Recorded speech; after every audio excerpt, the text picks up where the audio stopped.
Deus é bom. Boa tarde, meninas. Mais uma vez estamos aqui para ler o nosso livro, né? E tem sido uma bênção. Eu tenho ouvido algumas de vocês, né, me falando que como esse livro tem sido, né, colocar limites, né, saber a hora certa de dizer sim, de dizer não. Boa tarde, Irailda. Tem sido desafiador, em primeiro lugar, né, na nossa vida, e eu acredito que não é fácil mesmo, né, meninas, a gente mudar, né, uma mudança de hábito, ela requer um pouquinho de nós, né, mas nós entendemos que muitas das vezes é necessário mudarmos os hábitos, né? Aprendermos coisas novas e aplicar coisas novas, né? Na nossa vida. A palavra do Senhor fala que o meu povo, ele padece, né? Por falta de conhecimento. E nós temos que buscar conhecimento, né?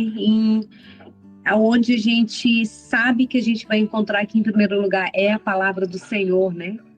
E esse livro que nós estamos lendo, ele é um livro escrito por 2 psicólogos americanos e eles são evangélicos, livro baseado na Bíblia, ele tem muitas referências bíblicas e tem sido uma bênção. E eu quero orar para nós iniciar a nossa leitura de hoje. Paizinho amado, muito obrigado, Pai, por mais um dia, por mais uma tarde que o Senhor permitiu que estivéssemos aqui reunidas, Pai, para aprender um pouquinho mais, Senhor, de tudo aquilo que o Senhor quer que nós aprendamos, Pai. Senhor, abre, Senhor, a nossa mente, Pai, traz-nos entendimento, sabedoria, discernimento, Senhor, que nós possamos aprender, Pai querido, um pouquinho mais, Senhor, em como agir, Senhor, no que fazer, no que continuar fazendo, no que parar de fazer.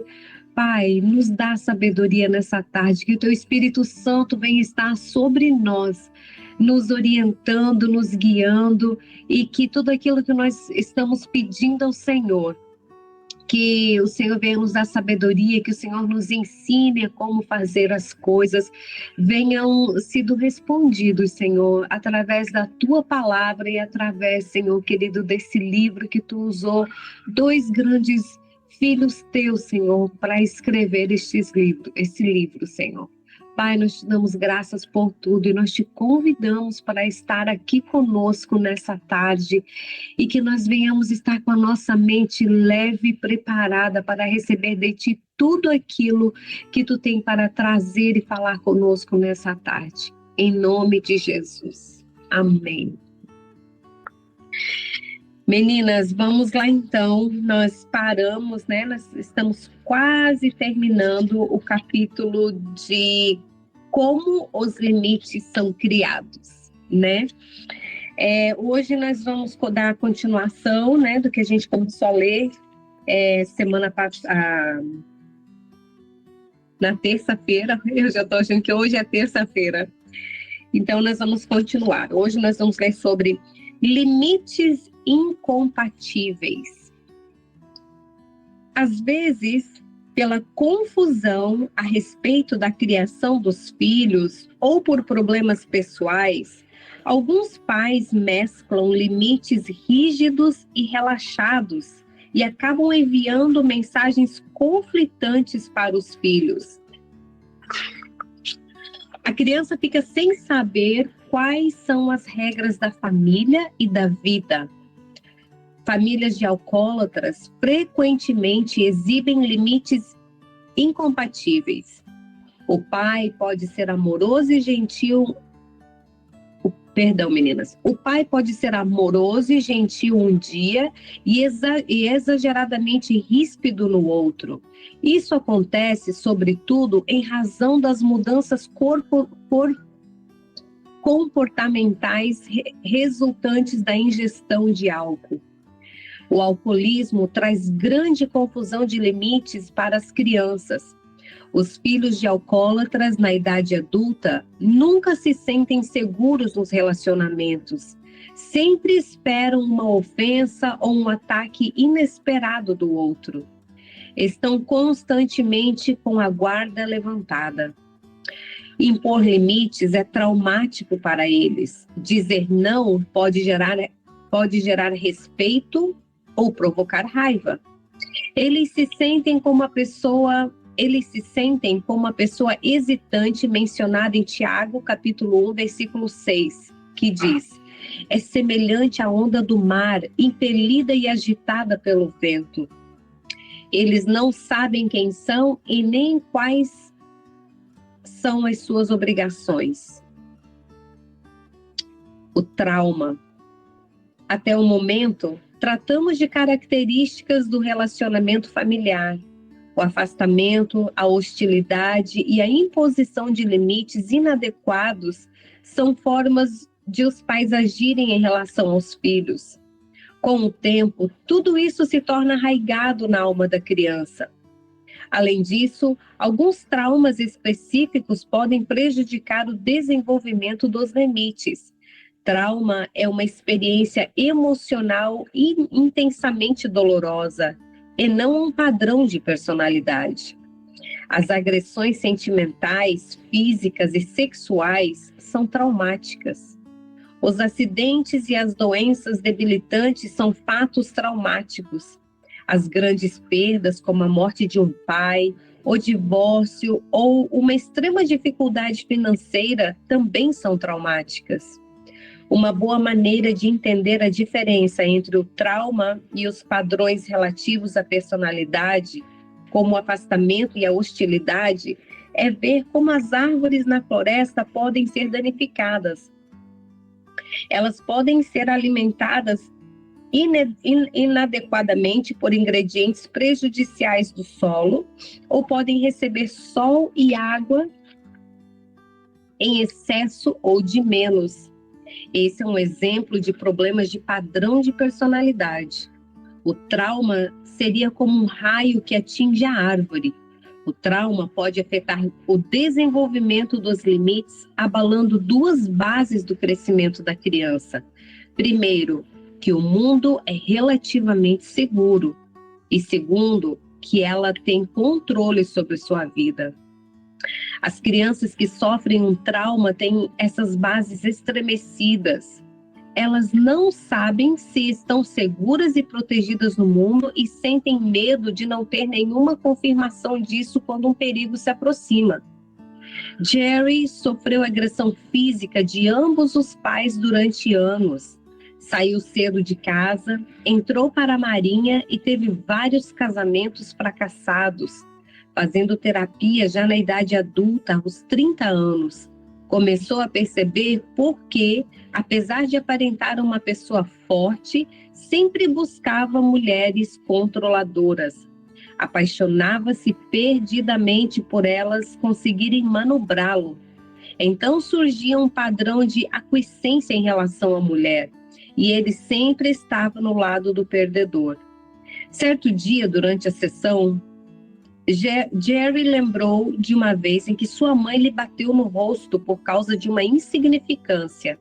Lembrou-se vividamente de suas vãs tentativas de proteger-se, implorando: por favor, mamãe, eu sinto muito, farei tudo o que mandar, por favor, mamãe.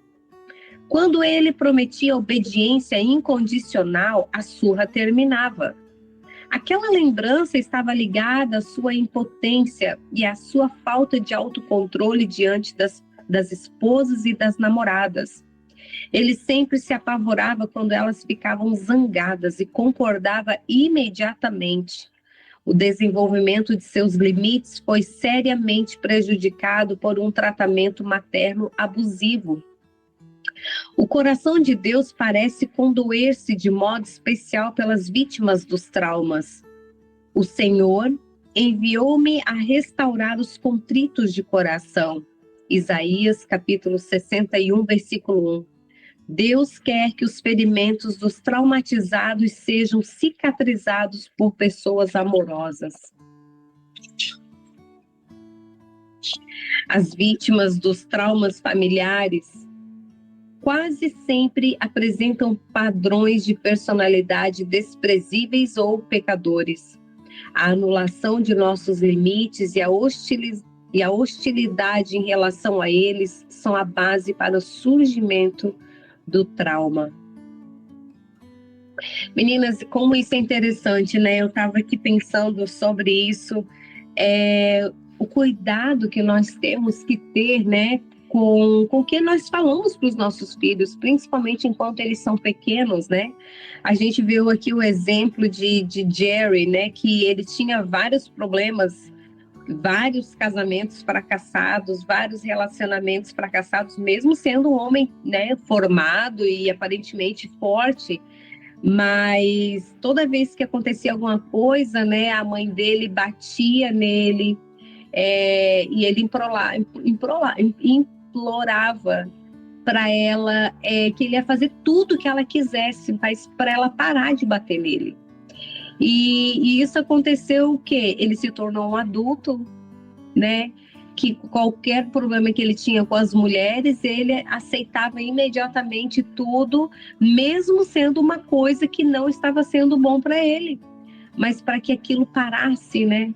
E é um problema que fica, né, no subconsciente, no nosso subconsciente, quando nós nos tornamos adultos, e é por isso a importância, né? Quem tem condições, meninas, façam terapia. É muito bom para, né, a gente trazer à nossa memória tudo aquilo que às vezes a gente acha que não tem nada a ver, né? Foi numa sessão de terapia que Jerry descobriu, que ele lembrou disso, né? O que ele falava para a mãe dele quando ela batia no rosto dele, né? Então, assim, tudo que acontece com os nossos filhos enquanto eles são pequenos, para nós, às vezes, é uma coisa tão simples, não tem nada a ver, não vai causar nada, é criança, vai crescer, vai esquecer. Mas fica no subconsciente, pode causar problemas seríssimos na vida adulta deles. Vamos lá. Características da nossa personalidade. Alguma vez você já ouviu alguém descrever-se dizendo que tem determinadas características desde que nasceu? Talvez você tenha sido sempre ativo e confrontador, sempre tenha explorado novos horizontes, ou talvez você tenha sido calmo e reflexivo desde sempre. Encaramos a questão dos limites de acordo com nossa própria maneira de ser. Por exemplo, pessoas que normalmente são mais agressivas cuidam dos problemas de limites mais abertamente, e as menos agressivas são mais encabuladas diante dos limites. Nosso estado pecaminoso. Também encaramos a questão do desenvolvimento de limites de acordo com a nossa depravação. Foi isso que herdamos de Adão e de Eva. É a resistência em sermos criaturas de Deus. Nossa resistência em sermos humildes. É uma recusa de aceitar nossa oposição e o desejo de ser onipotentes e donos de nós mesmos, sem precisar de ajuda e sem prestar contas a ninguém. Nossa depravação nos torna escravos da lei do pecado e da morte, dos quais somente Cristo pode salvar-nos. Romanos capítulo 8, versículo 2. Agora que você já teve uma ideia mais clara do que significa ter problemas com os limites e com o desenvolvimento deles, é hora de examinarmos a visão bíblica sobre como os limites devem funcionar e como podem ser desenvolvidos por toda a vida. É isso, meninas. São muitas coisas que a gente leu, né? E muitas coisas que faz a gente parar e pensar, né? Na nossa vida e, né? Em muitas coisas, né? Como eu sempre falo, e eu sempre oro ao Senhor, né? Eu peço que esse livro, ele não seja um livro na vida de vocês, né? Que essa leitura não seja um peso para trazer culpas sobre vocês, mas para mostrar, né? O que nós estamos fazendo certo, o que nós estamos fazendo errado e onde podemos melhorar, porque a gente sempre pode ser melhor do que ontem, né? Eu lendo esse livro eu vi vários pontos em que eu realmente vi que eu errei. Eu já cheguei para minha filha, pedi perdão a ela, eu percebi algumas coisas que eu falhei mesmo e eu pedi perdão a ela. Falei, filha, eu quero que você me perdoe. Eu fiz tentando acertar, eu fiz na minha falta, né, de sabedoria, de falta de entendimento. E então assim, e tudo ficou mais leve, né? O nosso relacionamento ficou mais leve. O meu relacionamento com a minha filha hoje ele é bem mais leve, porque eu, quando ela era bem pequenininha, ela tem uns 7, 8 anos, eu repetia, né, a maneira que eu fui criada, eu fazia com ela também. E aí com o tempo a gente vai aprendendo, né, da nossa maneira, do nosso jeito, o Senhor vai nos ensinando e eu aconselho vocês a fazerem a mesma coisa.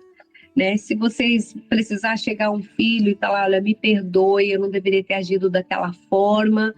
E, meninas, isso é libertador, é libertador. Porque hoje eu vejo atitudes da minha filha, assim, com os irmãos dela, comigo. Ela tem mais facilidade de pedir desculpas quando ela vê que ela errou.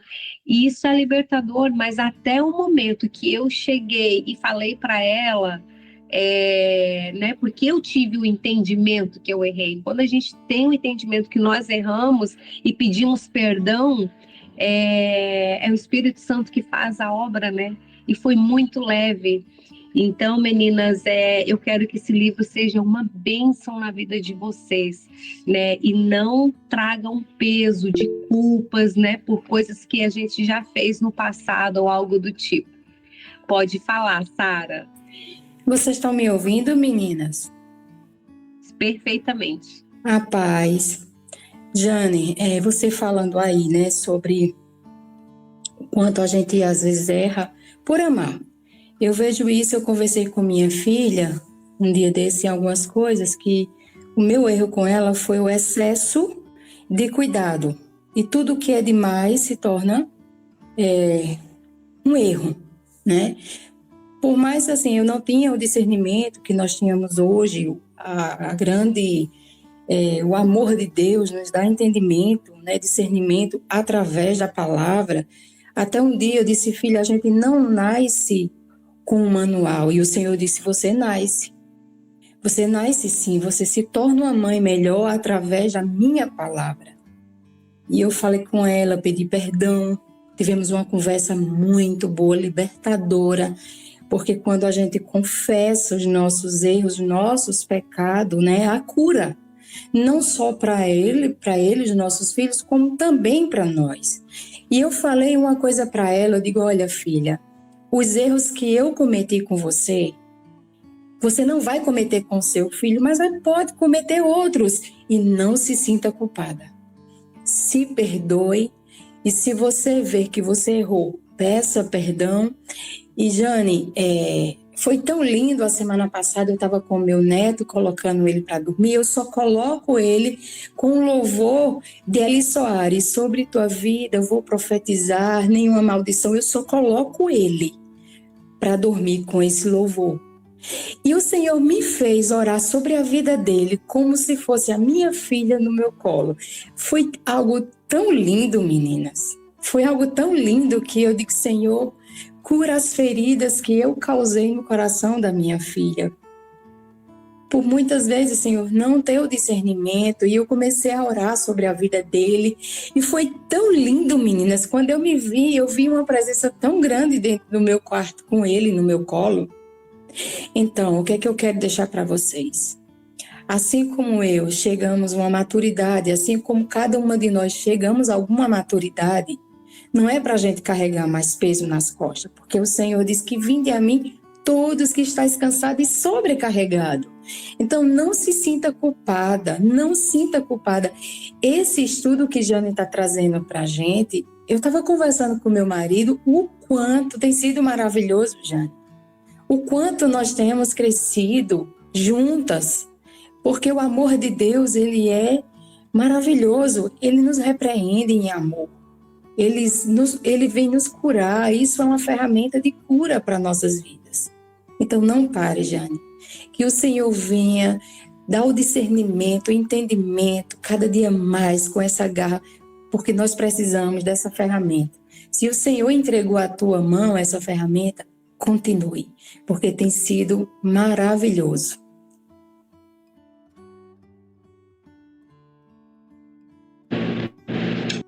Amém, amém. Obrigado, Sara. Muito obrigado.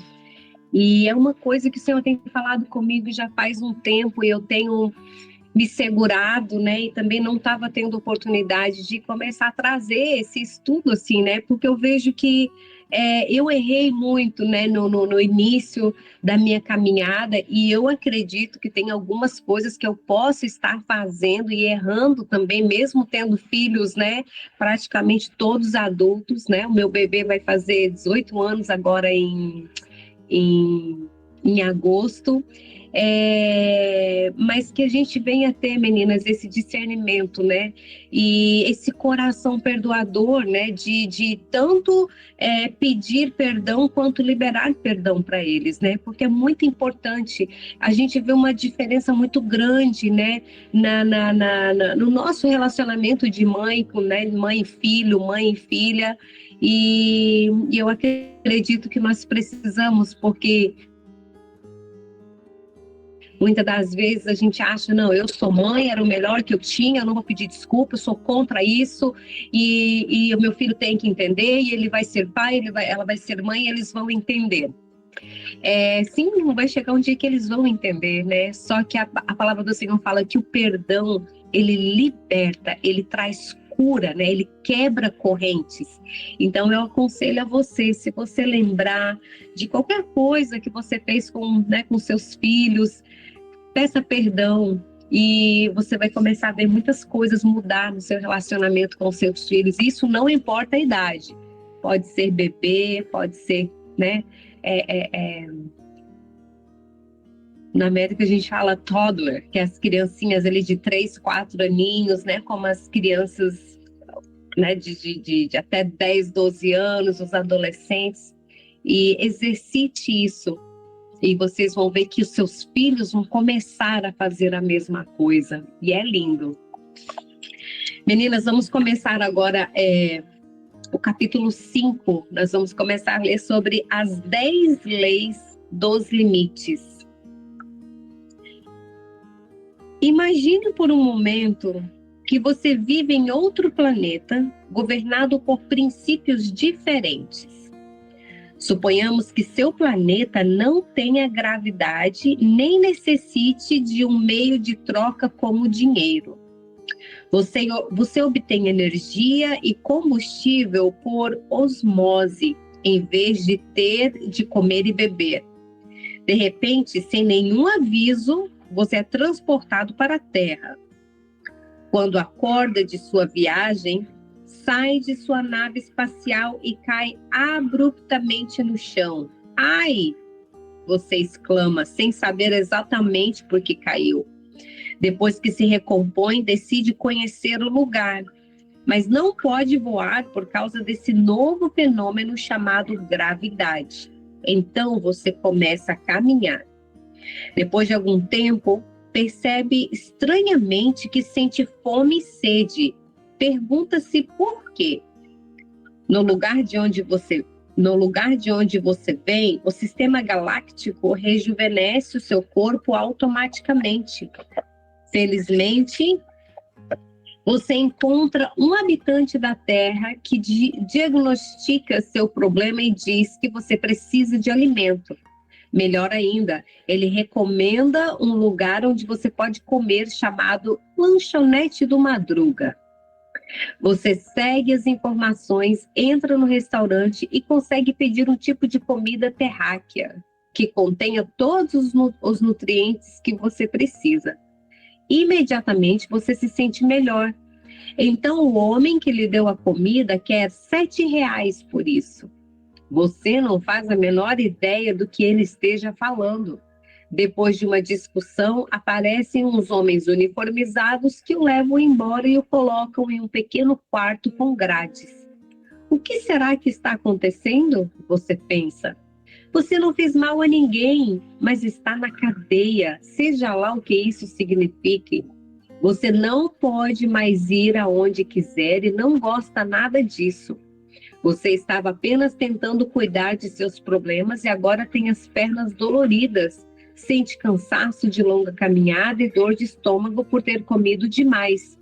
Um lugar legal, esse tal de planeta Terra. Isso lhe parece forçado? Pessoas que crescem em famílias anormais ou famílias em que os limites dos caminhos de Deus não são seguidos têm experiências similares a essa do alienígena. Elas se veem transportadas para a vida adulta, em que os princípios espirituais jamais assimilados governam o relacionamento e o bem-estar. Elas causam danos, ficam bravas e podem terminar na cadeia, mas nunca conhecerão os princípios que poderiam tê-las ajudado a agir de acordo com a realidade, em vez de agir contra ela. Assim são prisioneiras da própria ignorância. O mundo de Deus é composto de leis e princípios. As verdades espirituais são tão reais quanto a gravidade, e se você não as conhecer, logo descobrirá as consequências disso. O simples fato de não termos aprendido esses princípios da vida e dos relacionamentos não significa que eles não tenham valor. Precisamos conhecer os princípios que Deus planejou para a vida e agir de acordo com eles. A seguir, apresentamos as 10 leis dos limites que você deve aprender para começar a enxergar a vida de outra maneira. Lei número 1, a lei do semear e ceifar. A relação da causa e efeito é uma lei básica da vida. A Bíblia chama a lei do semear e ceifar. Tudo que o homem semear, isso também ceifará. O que semeia na sua carne, da carne ceifará corrupção. O que semeia no Espírito, do Espírito ceifará a vida eterna. Gálatas capítulo 6, versículos 7 e 8. Quando Deus nos diz que ceifaremos o que semearmos, não está nos punindo, está nos dizendo como as coisas realmente são. Se você fumar, é provável que desenvolva a tosse do fumante e, por fim, contraia câncer no pulmão. Se gastar além da conta, provavelmente será procurado por credores e poderá até passar fome por não ter dinheiro para comprar comida. Por outro lado, se comer direito e praticar exercícios com regularidade, terá menos resfriados e gripes. Se administrar o orçamento com sabedoria, terá dinheiro para pagar as contas e ir ao supermercado.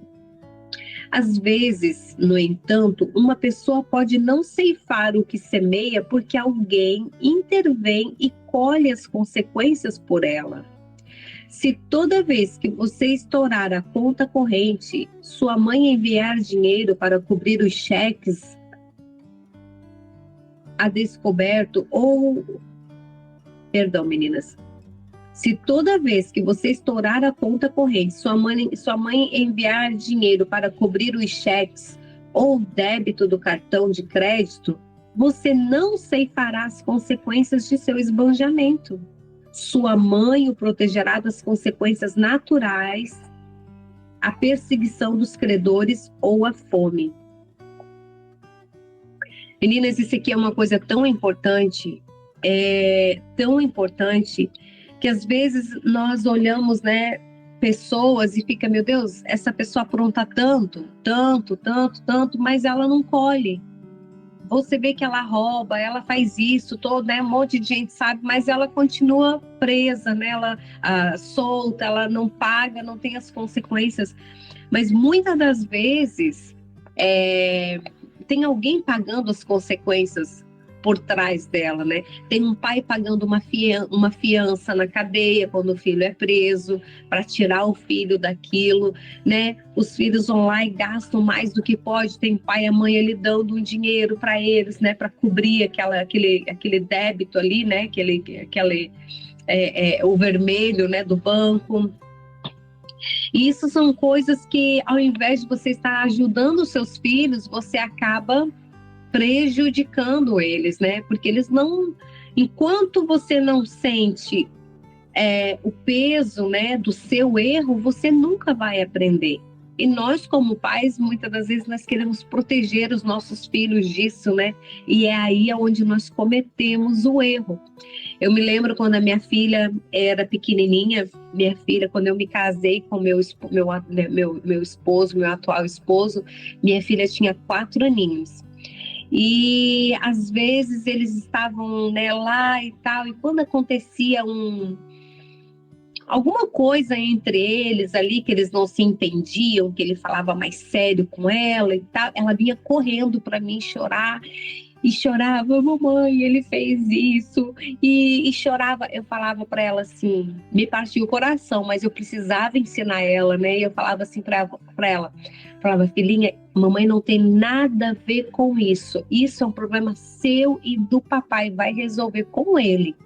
É vocês dois. Eu lembro que ela saía com a carinha assim, olhando para baixo, muito brava. Ela ia lá, sentava com ele e ele falava com ela, né? Você fez errado, tem que ser assim, pede desculpa. E ela pedia desculpa. Não dava 2 minutos, os dois estavam lá rindo. E eu tentava não interferir naquilo. E isso é muito importante, né? Porque às vezes a gente acaba tirando autoridades do pai, né? E acaba não deixando o filho ter a consequência para ele aprender e para ele entender que ele estava fazendo errado. E isso é muito importante, né? A gente não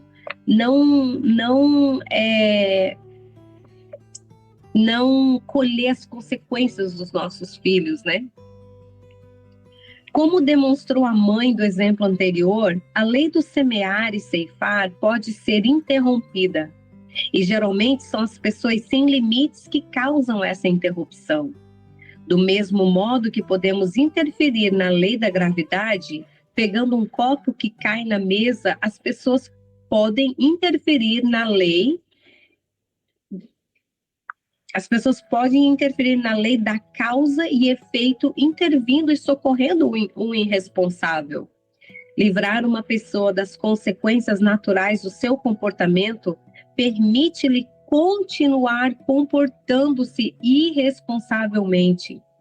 A lei do semear e ceifar não foi revogada, ela continua válida, mas não é o agente quem está sofrendo as consequências, e sim a outra pessoa. Hoje em dia, a pessoa que continuamente socorre a outra é chamada de codependente. Na verdade, os codependentes que não têm limites coassinam a nota da vida e pela pessoa, Na verdade, os codependentes que não têm limites coassinam a nota da vida pela pessoa irresponsável. Depois terminam pagando a conta física, emocional e espiritualmente. E o perdulário continua descontrolado e sem responder pelas consequências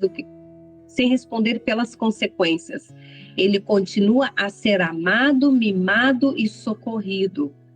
Os limites ajudam os codependentes a deixar de interromper a lei do semear e ceifar na vida daqueles a quem amam. Obrigam a pessoa que está semeando a também fazer a colheita. Não adianta apenas enfrentar o irresponsável. Tive uma cliente que sempre dizia: mas eu enfrento o Jack. Várias vezes mostrei o que penso sobre o seu comportamento e em que acho que ele precisa mudar. Na verdade, minha cliente está apenas irritando o Jack. Ele não acha que precisa de ajuda porque seu comportamento não lhe causa nenhum sofrimento. Enfrentar a pessoa irresponsável não lhe causa nenhuma dor, somente as consequências de seus próprios atos podem fazer isso. Se Jack for inteligente, a confrontação mudará seu comportamento. Mas as pessoas que seguem padrões destrutivos, em geral, não são inteligentes. Precisam sofrer as consequências antes que tenham condições de mudar de comportamento. A Bíblia ensina que é inútil enfrentar pessoas tolas. Não repreendas o escarnecedor para que não te odeie. Repreende o sábio e ele te amará. Provérbios capítulo 9, versículo 8. Os codependentes atraem insultos e sofrimentos para si próprios, enquanto enfrentam os irresponsáveis. Na verdade, precisam apenas de deixar de interromper a lei do semear e ceifar na vida do outro. Meninas, como isso é importante, é muito importante, porque quando você ajuda, né, tenta ajudar uma pessoa irresponsável, colhendo, né, a semeadura que ele fez, você acaba sendo codependente, né? Você está cooperando com aquilo que ele está fazendo. Ele faz e você paga a consequência. Aí tem muitas pessoas que hoje elas estão depressivas, estão tristes, né? Você tá ali, né? A gente ouve muitas, né, pessoas, mas eu ajudo, eu faço, essa pessoa não me valoriza, essa pessoa não muda, essa pessoa faz isso, aí quando eu preciso, a pessoa não faz nada para mim. Gente, ela é irresponsável. Se ela é irresponsável pelos próprios erros dela, ela vai ser irresponsável com você também. Então, o certo a fazer é você deixar ela colher, né, a própria semeadura que ela fez. Porque senão você sempre vai ser essa pessoa depressiva, triste, né, angustiada, sem dinheiro e sem o amor da pessoa que você está tentando ajudar. Sem o amor, sem o respeito, né? Isso é muito sério. E que a gente venha, né, realmente pensar sobre isso, meninas, porque né, isso é muito sério. É a mesma coisa uma criança, né? Ela quer brincar. Você já falou, olha, nós temos 30 minutos para ir dormir. Mas eu quero brincar os 30 minutos. Tá, você tem que brincar e guardar o seu brinquedo. Deu os 30 minutos, agora vamos guardar o brinquedo. Não, mas agora eu tô cansada e a criança chora, esperneia, fica naquela luta. Você tem que estar ali, você tem que respirar, esperar a criança se acalmar e falar para ela, nós tivemos um combinado de você brincar, agora você precisa guardar. Porque é a nossa insistência, né? O nosso falar para ele, até a criança entender, ele vai guardar o brinquedo chorando. Olha, eu vou te ajudar 5 minutos a guardar, mas você tem que me ajudar. Mesmo que você ajude ele tem que fazer também. Ele vai fazer com raiva porque ele não quer fazer, mas é uma forma da criança ir aprendendo, né, que é a lei da semeadura, né? Ele quis brincar numa hora que não estava certo, brincou, mas agora tem que guardar, o brinquedo já estava guardado. São coisinhas que a gente pode ir aplicando para as nossas crianças desde pequenininhos, né? Lei número 2, a lei da responsabilidade. Muitas vezes, quando as pessoas ouvem uma conversa sobre limites e responsabilidades da vida, dizem: isso é tão egoísta, devemos amar uns aos outros e ser... Isso é tão egoísta, devemos amar uns aos outros e ser abnegados. ou então se tornar egoístas e egocêntricas, ou ainda sentem-se culpadas quando fazem um favor a alguém. São visões não bíblicas de responsabilidade. A lei da responsabilidade implica amar o outro. O mandamento do amor é a lei é a lei maior do cristão. Gálatas, capítulo 5, versículo 13 e 14. Jesus a denomina meu mandamento. Amai-vos uns aos outros como eu vos amei. João, capítulo 15, versículo 12. Quando você ama o outro, não está assumindo total responsabilidade por si mesmo. Está negando seu coração. Os problemas surgem quando os limites da responsabilidade são confundidos. Devemos amar o outro e não ser o outro. Não posso sentir o que você sente, nem pensar por você, nem agir em seu lugar, nem lidar com a decepção que os limites lhe causam. Em resumo, não posso crescer por você. Isso somente você pode fazer. Da mesma forma, você não pode crescer por mim. O mandamento bíblico para nosso crescimento pessoal é: efetuai a vossa salvação com temor e tremor, pois Deus é o que opera em vós tanto querer como efetuar, segundo a sua boa vontade. Filipenses capítulo 2, versículos 12 e 13. Você é responsável por si mesmo e eu sou responsável por mim. Outro tema que a Bíblia valoriza é que devemos tratar os outros do modo que queremos ser tratados. Se estivéssemos arruinados, desamparados e desesperançados, certamente iríamos querer ajuda e provisão. Esse é um lado muito importante de ser responsável por alguém. Outro aspecto de ser responsável por alguém não está apenas em dar, mas em impor limites para o comportamento destrutivo e irresponsável do outro. Não é certo livrar alguém das consequências de seu pecado, pois você terá de fazê-lo outra vez e sempre. Estará reforçando o padrão. Provérbios capítulo 19, versículo 19. É o mesmo princípio expresso na criação de um filho. É perigoso não ter limites com os outros. Isso pode levar à destruição. Provérbios 23, capítulo 13. Uma questão que a Bíblia reforça é que você deve suprir as necessidades e limitar o pecado. Os limites o ajudam a fazer exatamente isso. Lei número 3, a lei do poder. À medida que surgem grupos cristãos de apoio psicológico na igreja, os crentes que fazem terapia ou estão em recuperação expressam uma confusão comum. Será que não posso controlar minhas ações? Se posso, como me tornarei responsável? O que realmente posso fazer? A Bíblia ensina que as pessoas precisam admitir suas falhas morais. Os alcoólicos anônimos admitem serem impotentes diante do álcool, perdem o controle, ficam impotentes diante do vício, do mesmo modo que Paulo ficava.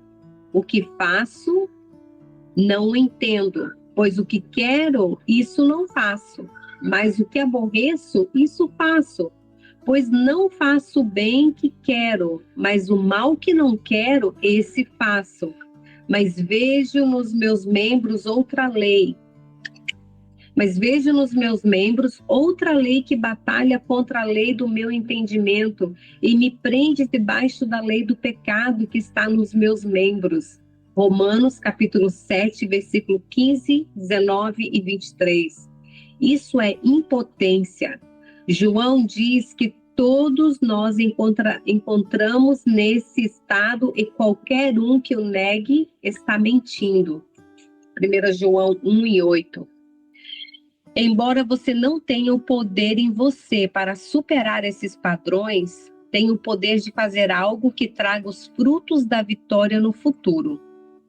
Primeiro, você tem o poder de aceitar a verdade sobre seus problemas.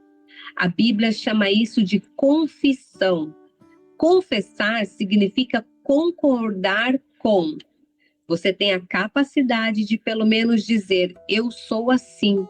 Talvez você ainda não seja capaz de mudar, mas pode confessar a sua fraqueza. Segundo, você tem o poder de entregar sua incapacidade a Deus. Você sempre tem o poder de pedir ajuda e reconhecimento. Você pode ser humilde e entregar a sua vida a Ele. Talvez não consiga curar-se sozinho, mas pode chamar um médico. A humildade pregada na Bíblia é sempre coroada por grandes promessas. Se você fizer o que estiver a seu alcance, confessar, ter fé e pedir ajuda, Deus fará o que você não pode. Efetuará uma mudança. 1 João capítulo 1, versículo 9, Tiago capítulo 4, versículo 7 a 10 e Mateus capítulo 5, versículo 3 e 6. Terceiro, você tem o poder de buscar a Deus e pedir a Ele e aos outros que revelem o que está dentro dos seus limites. Quarto, você tem o poder de desviar-se do mal que está dentro de você. A isso chamamos de arrependimento. Não significa que você deva ser perfeito, mas pode ver seu lado pecador como uma característica que gostaria de mudar. Quinto, você tem o poder de ser humilde e de pedir a Deus e aos outros que o ajudem nas falhas de seu desenvolvimento e nas necessidades que o acompanham desde a infância. Muitos aspectos problemáticos que apresentamos se devem ao nosso vazio interior. É preciso buscar a ajuda de Deus e dos outros para que possamos suprir essa necessidade. Sexto, você tem o poder de procurar aqueles a quem ofendeu e corrigir o seu erro, aquilo que nós acabamos de falar alguns minutos atrás, né? Você precisa fazer isso para ser responsável por si mesmo e por seus pecados e também por aqueles a quem afrontou. O texto de Mateus 5, capítulo 5, 23 e 24 diz: portanto, se trouxeres a tua oferta ao altar e aí te lembrares de que teu irmão tem alguma coisa contra ti, deixa diante do altar a tua oferta, vai primeiro reconciliar-te com teu irmão, depois vem e apresenta a tua oferta. Em outras palavras, seus limites ajudam a definir as coisas sobre as quais você não tem poder. Tudo que estiver além dos seus limites. Observe o modo pelo qual a oração por serenidade apresenta isso. Talvez seja a melhor oração sobre limites. Deus, concede-me a serenidade de aceitar as coisas que não posso mudar, a coragem de mudar as que puder e a sabedoria para distingui-las. Em outras palavras, Senhor, mostra-me os meus limites. Você pode tentar submeter-se ao processo e trabalhar com Deus para mudar. Não há nada que possa mudar a não ser a si próprio. Não se pode mudar o tempo, o passado, a economia e muito menos as outras pessoas. Você não pode mudar os outros. Existem mais pessoas que sofrem por tentar mudar os outros do que alguma mudança, do que alguma doença. Mas mudar alguém é impossível. O que você pode fazer é influenciar os outros. Mas existe um truque. Já que você não pode fazer com que eles mudem, precisa mudar a si mesmo para que os padrões destrutivos deles não tenham mais efeitos sobre você.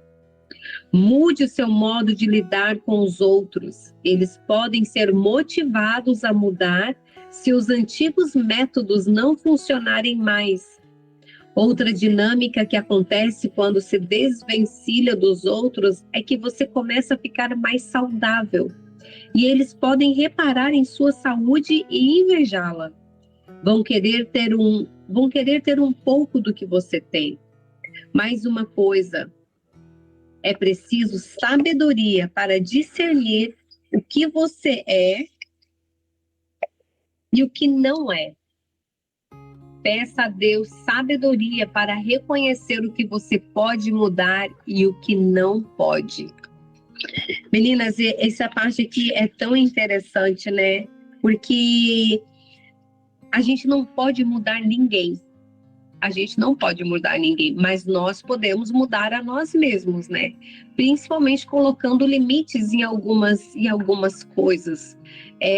Eu me lembro, até estava conversando com uma menina, né, que me procurou, falando sobre como esse livro tem feito ela enxergar e tomar algumas decisões na vida dela.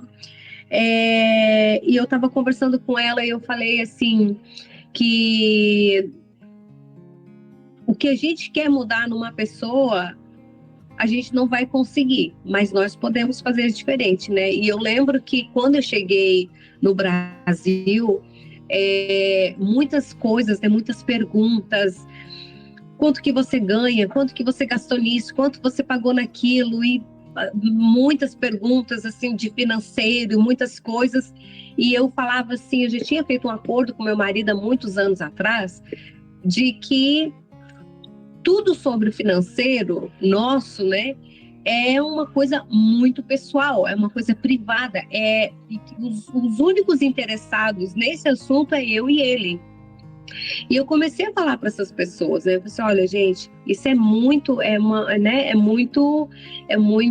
privado, né? Uma coisa muito pessoal e eu não vou dividir sobre isso. E no início eu vi algumas caras não muito bonitas por meu lado, alguns afastamentos de leve, algumas, né, pessoas meio que me ignorando, não me convidando para algumas coisas. Só que eu persisti, eu falei, não, é um acordo que eu tenho com meu marido e nós decidimos a fazer assim, nós não vamos, né, não podia quebrar o acordo com meu marido. E tanto que vai fazer agora, final desse mês, dia 28, vai fazer 3 anos que nós estamos no Brasil. E meninas, por incrível que pareça, algumas pessoas lá no início, quando eu cheguei, hoje elas me veem com outros olhos e elas falam assim, olha, estou fazendo igual você. Parei de falar e minha vida está mudando, já tem mudado e tem algumas pessoas já percebendo. E algumas pessoas que, né, estão fazendo isso mudaram porque viram o meu comportamento. E, né, então você não pode mudar os outros. Você muda e você mantém aquilo, né, que é certo para você com seu marido, porque aqueles que ficaram, né, chateados com você, eles vão ficar por alguns meses, mas depois eles vão ver que aquilo deu certo e eles vão querer fazer igual. E eu fico muito feliz vendo isso, né, porque realmente nós não podemos mudar os outros, né, mas nós podemos influenciá-los a mudar sem dizer nada, somente com a nossa mudança, né? Então, que a gente possa fazer isso, né, naquilo que a gente precisa fazer na nossa vida e de ser uma influência na vida deles, de colocarmos limites, estabelecermos limites, né? Meu marido sempre brinca, ele fala assim, meu Deus, a gente fica assim, a gente não vê a hora de ser avós, né? E ele sempre brinca, quando os meus netos estiverem comigo, eu vou ser o vovô que vai dar bala, que vai fazer isso, que vai dar sorvete, vai fazer tudo que não deve. E minha filha fala assim, ela fala, não, meus filhos não vão comer bala, eles não vão comer besteira e tal. E ele fala, não, mas eu vou ser vovô, né, vovô, eu vou dar, eu vou fazer.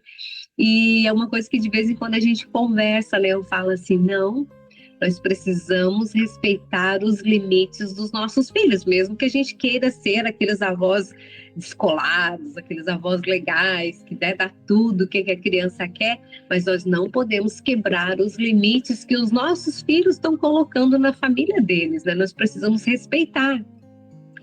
Realmente a gente precisa, né? Por mais que às vezes tem coisas que a gente acha que não tem nada a ver das outras pessoas, mas se é um limite dela, nós precisamos respeitar. Mesmo que às vezes, nossa, mas o meu filho eu dava uma colherinha de mel quando tinha 1 aninho e estava tudo bem. Mas o outro não quer dar o mel porque ele acha que o doce não faz bem. É uma decisão dele. E nós precisamos respeitar, né? Ai, meninas, por hoje é isso. Semana que vem, na terça-feira, nós vamos começar a ler a lei número 4, que é a lei do respeito. E estamos aqui, qualquer pergunta, podem me chamar no privado, pode me procurar. O que eu puder responder, o que eu puder fazer, eu vou fazer, eu vou ajudar. E não esqueçam, meninas, que como diz o pastor Telmo, né? Para denunciar um prédio torto, construa um reto do lado, que todos vão ver, né? O que está certo e o que está errado. Aplicar limites na nossa vida nem sempre é fácil, mas os frutos, né, dos limites na nossa vida, eles são frutos doces. E não é só para nós, né? Nós influenciamos as pessoas ao redor e nós passamos isso para os nossos filhos também, tá bom? Vamos orar então? Pai, muito obrigado, Senhor, por mais essa oportunidade que Tu nos deste de estarmos juntos, Jesus, aprendendo mais uma vez. Pai, que isso venha ficar gravado na nossa mente, no nosso coração, e que o Teu Espírito Santo venha trazer à nossa memória todas as vezes que nós precisarmos, Senhor, de trabalhar em qualquer limite das nossas vidas, Pai. Nós Te damos graças por tudo, Te louvamos por tudo, Pai. Continua conosco no restante desse dia, Pai, nos guardando, nos abençoando, guardando a nossa casa, cobrindo com Teu sangue, Pai, nossa saúde, Pai, nosso trabalho, nossos familiares, nossos amigos ao redor do mundo, Senhor. Em nome de Jesus. Amém. Meninas, um beijão para vocês, Deus abençoe e a gente continua com a leitura do nosso livro na terça-feira da semana que vem. Beleza? Beijo. Bye!